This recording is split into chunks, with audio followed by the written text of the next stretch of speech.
नागपुरात महाराष्ट्र जीवन प्राधिकरणाच्या जलशुद्धीकरण प्रकल्पात वायू गळती झालेली आहे। जलशुद्धीकरण प्रकल्पामध्ये 900 किलोचे सिलेंडर लावण्यात आले होते आणि त्याचे वॉशर निघाल्यानं गॅस गळती झाल्याची माहिती आहे। जलशुद्धीकरण प्रकल्पामध्ये उपस्थित कर्मचाऱ्यांना गॅसची दुर्गंधी आल्यावर तत्काळ पोलीस आणि अग्निशमन विभागाला माहिती देण्यात आली। पोलिसांनी आजूबाजूचा परिसर रिकामा करून घेतला, तसंच अग्निशमन विभागानं गॅस गळती बंद करून सिलेंडर हटवला। मोठी दुर्घटना त्याच्यामुळे टळलेली आहे। हा जलशुद्धीकरण प्रकल्प गावापासून दूर असल्यानं कुणीही प्रभावित झालेलं नाही। गजानन उमाटे आमचे प्रतिनिधी या संदर्भातली अधिक माहिती देतील। गजानन,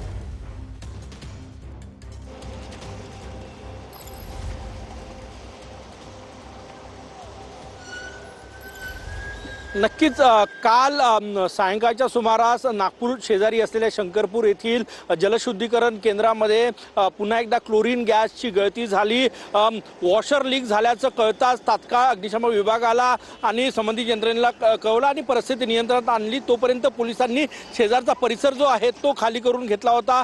मोठी दुर्घटना कळली, कारण की 2-3 दिवसापूर्वीच नागपुरातील गोधनी परिसरामध्ये जवळपास 25 ते 50 लोकांना रुग्णालयात दाखल करण्यात आलं होतं। तिथेही क्लोरीन गॅसची गळती झाली होती। त्यानंतर नागपूर जिल्ह्यातली ही दुसरी घटना आहे। त्यामुळे एकूणच या परिसरातल्या सुरक्षेवरही प्रश्नचिन्ह निर्माण होतोय आणि जे 900 किलोचं सिलेंडर, कारण की गोधनीतही 900 किलोचं सिलेंडर लीक झालं होतं आणि काल शंकरपूरच्या जलशुद्धीकरण केंद्रातही 900 किलोचं सिलेंडर जे आहे ते लीक झालं होतं।